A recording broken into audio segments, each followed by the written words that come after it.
सुहाना Huma Qureshi part 3। Front seat पर पूरे हक से बरजमान नींद में झूमती वो गाड़ी को कारपोच में आकर ब्रेक लगने पर हवास माख्ता सी होश में आई थी। कच्ची नींद टूटने और अचानक जिंदगी का धार तब्दील होने के बायस आंखें सरखंगारा हो रही थी। जिस घर में वो रात की तारीखी में चोरी छुपे दाखिल हुई थी, आज वहां के मालिक की बीवी बनकर आना खासा अजीब लग रहा था। रातों रात किस्मत के इस काया पलट पर अगर वो हैरान न होती तो क्या होती। साहब, अंदर आपकी दादी। वो 2 रोज कबल दादी बेगम के हाथों बनी दुर्गत का गम अभी सही तरीके से भुला भी ना सकी थी कि किस्मत की देवी इसे फिर से इसी जगह ले आई थी। दादी इस वक्त सो रही होती हैं। तुम चलो मेरे साथ। और हाँ, डरने की जरूरत नहीं है। तुम्हें अपने निकाह में लिया है, बीवी बनाया है तो अपमान भी जरूर दूंगा। वो इसके लबो लहजे में छुपी वाज़ेह थकन महसूस करता नरमी से गाल थपथपा कर बोला, तो वो डरते डरते गाड़ी से उतरती, इसकी हमराही में चलती, इसकी पैरवी करने लगी थी। मुझे यकीन है कि तुम्हें कमरा ढूंढने में यकीनन कोई दुश्वारी पेश नहीं आएगी। इस रात तुम पहले ही पूरे घर का अच्छे से जायजा ले चुकी हो। रोजा तो तुम यकीनन नहीं रखोगी, और अगर रखना चाहो तो वो रहा बावर्ची खाना। अब तुम्हारा अपना घर है। उम्मीद है चोरी करने की जरूरत पेश नहीं आएगी। वो घड़ी में वक्त देखता संजीदगी से बोला, तो वो खामखा ही शर्मिंदा हो गई थी। वैसे दिल तो चाह रहा है तुम्हें मोहब्बत की हथकड़ी लगाकर एक ही बार अपनी चाहत के हिसार में कैद कर लूं, ताकि तुम पर फरार की तमाम तर राहें मसदूर हो जाएं। कुछ देर कब इसका बेबाक अंदाज याद करते वो आंखें छोटी किए जरा घूर कर बोला, शादी की पहली रात बीवी को हथकड़ी कौन लगाता है एसपी।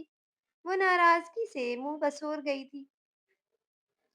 और कौन सी बीवी सर झाड़ मुंह फाड़ दीदा दिलेरी से खड़े होकर अपने बेदाग हुस्न के जाल में फंसाकर एक एसपी की तमाम तर सलाहियतों को मफलूज करती है। वो भवें उठाता जरा मायना खैजी से बोला था, मेरे ख्याल से आप काफी थक चुके हैं, सो जाएं। वो नजरें घुमा गई तो वो एक ताज्जुब ज़दा सांस खारिज करके रह गया। अब बाकी की बातें सुबह दादी बेगम की अदालत में ही होंगी। शब खैर। इसके लापरवाह सरापे पर एक खामोश निगाह डालता वो अपनी बहकती निगाहों और तलातुम बरपा करती धड़कनों पर पहरा बिठाए जीना फलांग गया था। सुबह तादिक से निकलता सूरज नत नई कहानियों की हमराही में पूरी आबोताब से तुलू था। ऐसे में कमरे में मौजूद यमुना अपनी फितरत से मजबूर कमरे की हर चीज का छू छू कर मुआयना करने में मसरूफ थी। मगर आज इसने बाहर जाने का रिस्क हरगिज नहीं लिया था। जभी झटके से खुलते दरवाजे पर वो हड़बड़ा कर चौंक कर पलटी थी, जहां इसके ऐन मुकाबिल उसैद आलम पुलिस की वर्दी में मलबूस भारी कदम उठाता इसके नजदीक आ रहा था।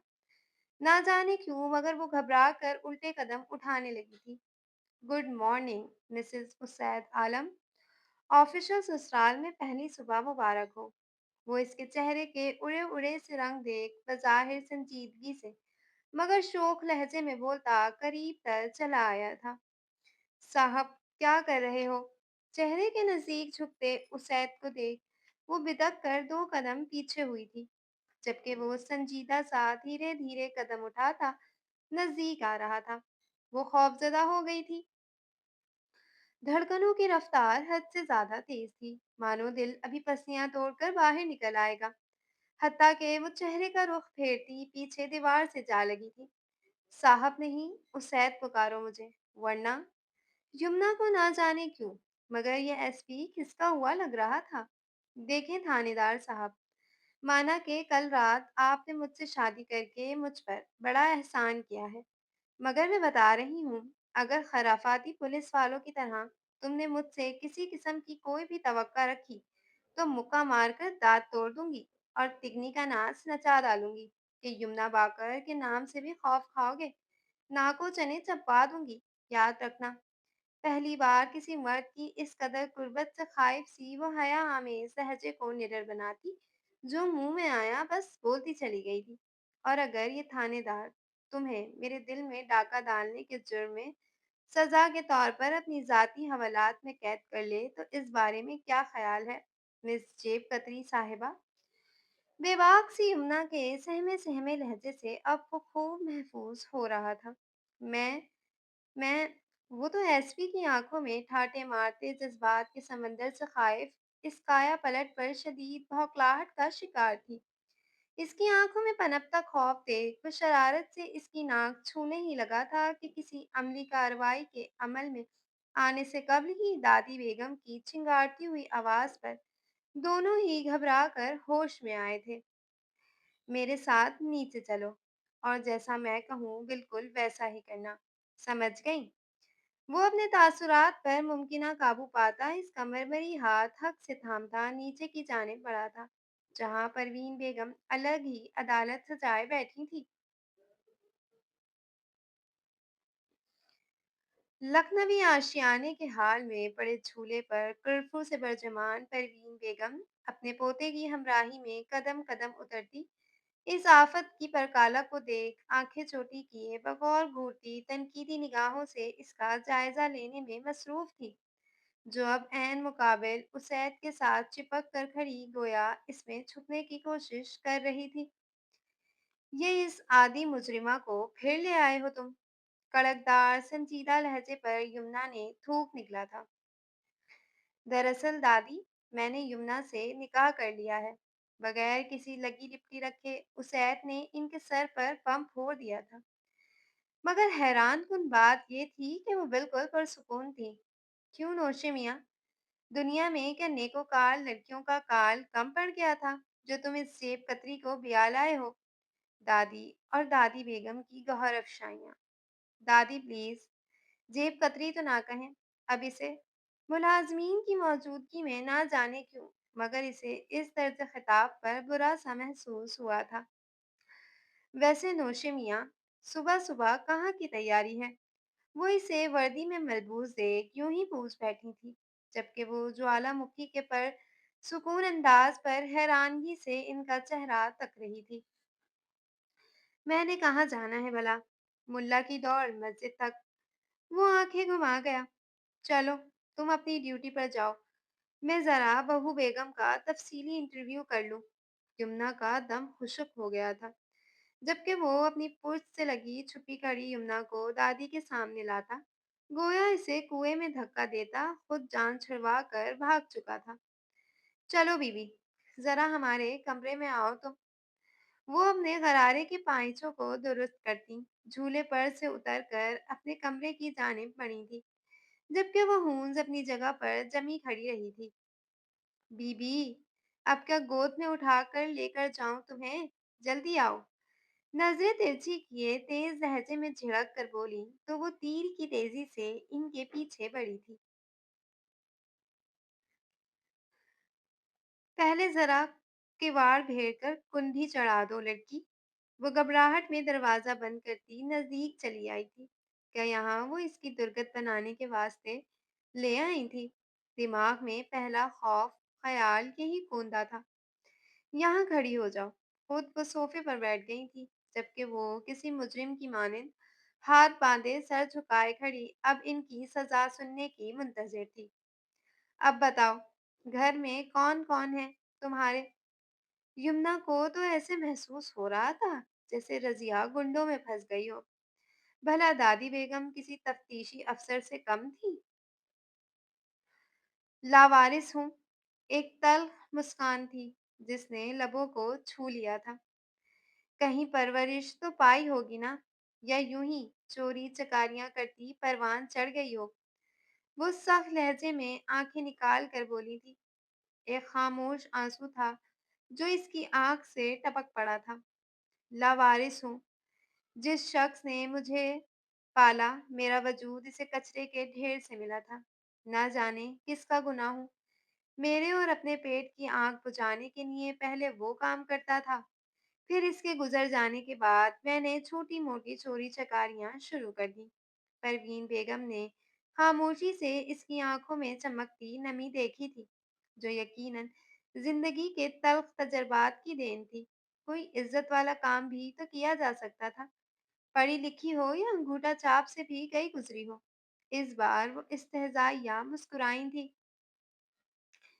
ये दुनिया इज़्ज़त वाले काम भी इन्हें ही देती है, जिनके सर पर इज़्ज़त की छत और किसी मेहरबान का साया होता है। मुझ जैसी अनपढ़ उजट को ये अपने पास तक बिठाना गवारा नहीं करती। और जो लोग काम देते हैं, बदले में वो जो माँगते हैं, मैं वो नहीं दे सकती। आँखों को बेदर्दी से रिगड़ती, वो तल्ख़ मुस्कुराहट संग बोली थी। और रही बात तालीम हासिल करने की, तो मैंने इस मुल्क की 50% आबादी की तरह इल्म फुटपाथ और सड़कों की खाक छानते हुए हासिल किया है, जहाँ वक्त और कठिन हालात के धारे पर बहते नगीने लोग आला डिग्री याफ्ता प्रोफेसर से कई दर्जा बेहतरीन उस्ताद हैं। मेरा हासिल करदा इल्म इस इल्म से कई ज़्यादा कारामद और फ़ायदेमंद है, जो आप जैसे रईसों के बच्चे निसाब की मोटी-मोटी किताबों में तलाश करते हैं। गैर मर्ई नुक्ते को घूरती वो इन्हें दो पल को खामोश करवा गई थी। मेरे पोते से क्यों निकाह किया? कुछ लम्हे तल्ख खामोशी की नजर हो गए थे। माँ वो अपना काला गोल फ्रेम वाला करीब की नजर का चश्मा लगाती, जांचती निगाहों से देख कर सवालिया बोली थी। ये निकाह मैंने अपनी मर्जी से नहीं किया, बल्कि साहब को खुदाई खिदमतकार बनने का शौक हो रहा था।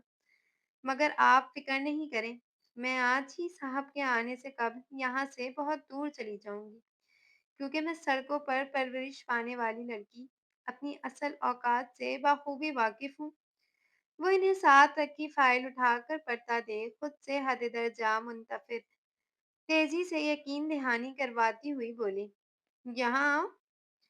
वो चश्मे के पार से इसकी गजाली आंखों में रकम दर्द की दास्तान पढ़ती सपाट लहजे में पास आने का हुक्म सादर कर चुकी थी, जो लब चबाती दो कदम नजदीक आ रही थी।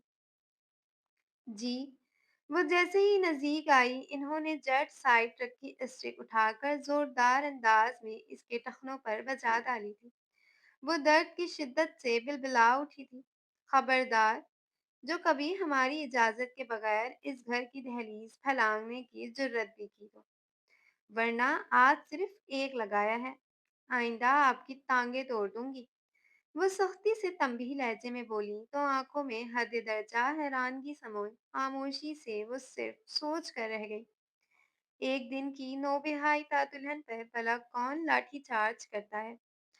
मनोमन कयास करती चेहरे के जाविये बिगाड़ती वो उसैद को कोस कर रह गई थी। बीबी, एक दिन की दुल्हन भी अपनी दादी सास के सामने दीदा दिलेरी से खड़ी होकर इनके गबरू जवान पोते को भरी जवानी में रंडवा कराने की मंसूबाबंदी से आगाही नहीं देती। वो जहां दीदा खातून थी। यमुना चोरी पकड़े जाने पर खफतजदा सी चेहरा झुका गई, मगर जबान में एक बार फिर खुजली हुई थी। मगर दादी, वो मैं वो बेसाख्ता ही पुकार बैठी थी। खामोश हो जाओ बिल्कुल और अपने कमरे में जाओ। बाकी के मामलात हम खुद तय करेंगे। और याद रखना, अगर किसी किस्म की खराफाती सोच ने आपके जहन में पंजे गाड़ने की कोशिश भी की ना, तो बीबी, अगर आप जलते तवे पर बैठकर भी माफी की भीख मांगोगी ना, तो हम भी नमक लगी बर्फ की मानिंद जल्दी नहीं पिघलेंगे। वो चारों नाचार लपचपाती खामोशी से अपने रूम में वापस चली आई थी। एक हफ्ता यूं ही खामोशी की नजर हो गया था। रमजान गुजर चुका था और आज चांद रात थी। उसैद अपनी ड्यूटी के चक्कर में काफी मसरूफ रहा था। ऐसे में परवीन बेगम ने यमुना की अच्छी ट्रेनिंग कर दी थी। सबसे पहले तो इसकी बाजारी जबान दुरुस्त करवाई थी, फिर इसका बैठना उठना चाल चलन खानदानी रख रखाव। वो जिस तेजी से हर चीज को पिक कर रही थी, यही बात इसकी शख्सियत का खासा थी। लड़की, अब हमारी सरपरस्ती में एक अच्छी बहू होने का किरदार अदा करने की तैयारी पकड़ लो। 2 दिन बाद हमने ईद के तीसरे दिन आपके वलीमे की दावत का एहतमाम किया है, ताकि दुनिया वालों को हमारी बहू के बारे में इल्म हो सके। यमुना इस घर में आने के बाद जितनी खुश और मुतमईन थी, शायद ही जिंदगी में कभी हुई हो। एसपी ने ना सिर्फ इसे अपना नाम दिया था, बल्कि इज्जतदार छत भी फराम की थी। आंखों में झिलमिल करते आंसू कब पलकों की बार तोड़ते, रुखसारों पर बह निकले थे, इसे इल्म ही ना हो सका था। होश तो तब आया जब कमरे का दरवाजा क्लिक की आवाज के साथ खुलता ही चला गया था। को लफ्ज जबान की नोक पर अधूरे ही रह गए थे जब सामने पुलिस की वर्दी में मलबूस वो थका हारा सा कमरे में दाखिल होता सीधा इसकी जानिब आया था। आप इस वक्त यहाँ? वो रात के इस पहर इसकी आमद पर भौंकला गई थी। झट आंसू खुश्क किए थे। डरना घबराना हरगिज भी इसकी फितरत का हिस्सा ना था।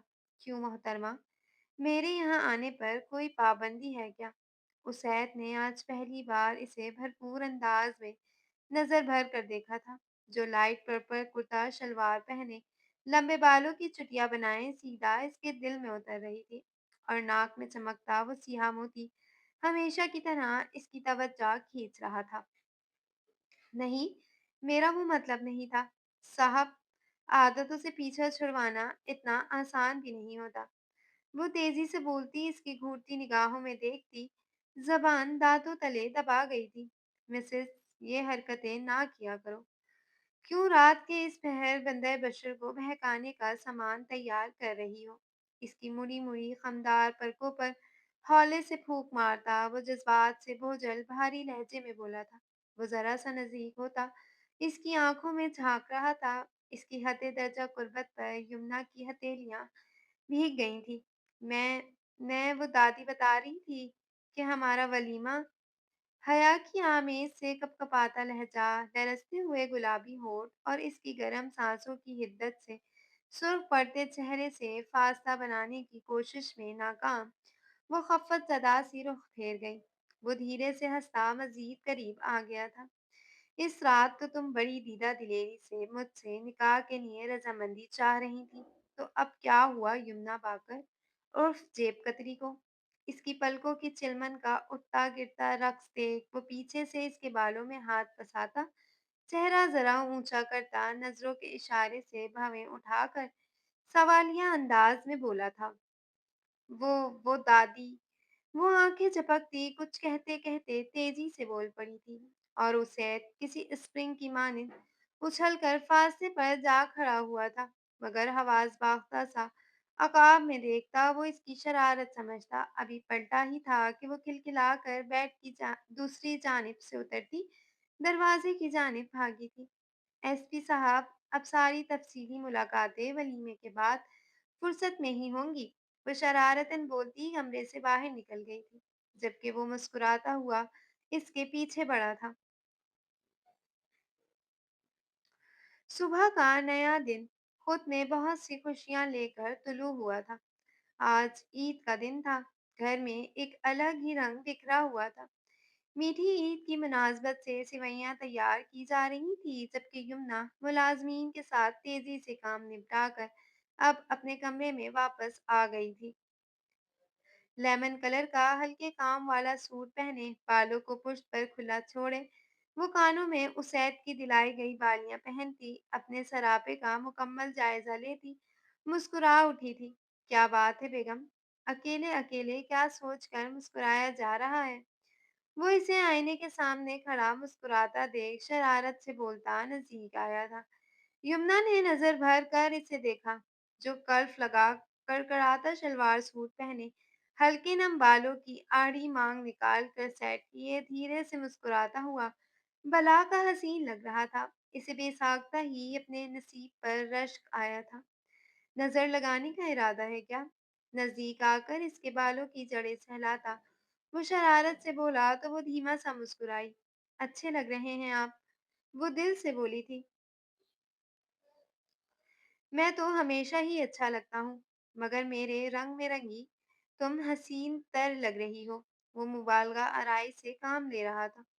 वो ट्रांस में महज मुस्कुरा ही सकी थी। मगर तुमने मुझसे अभी तक ईद नहीं मिली है। वो इसका गाल छूता आंखों में चमक लिए बोला था। तो मैंने बोला था इतना लेट आने के लिए। वो अभी ही ईद की नमाज पढ़कर लौटा था। देर तो ना कहो, अभी तो सुबह हुई है। हाँ, और फिर एसपी साहब की जिम्मेदारियां शुरू हो जानी है। वो नाक बसोर गई थी। इससे कब्ल के आईजी साहब जालिम समाज बन जाएं और कोई नया हुक्म जारी कर दें, तुम जल्दी से ईद तो मिल लो। वो कहते साथ ही इसे अपने हिसार में कैद करता, इसकी नाक पर प्यार कर गया था, जबकि वो बेबाक अंदाज में बेहंगम सा कहका लगाती, इसके गाल पर दांत काट चुकी थी। जारी है पार्ट 4 कल इंशाल्लाह। अपना बहुत सारा ख्याल रखिएगा। अल्लाह हाफ़िज़।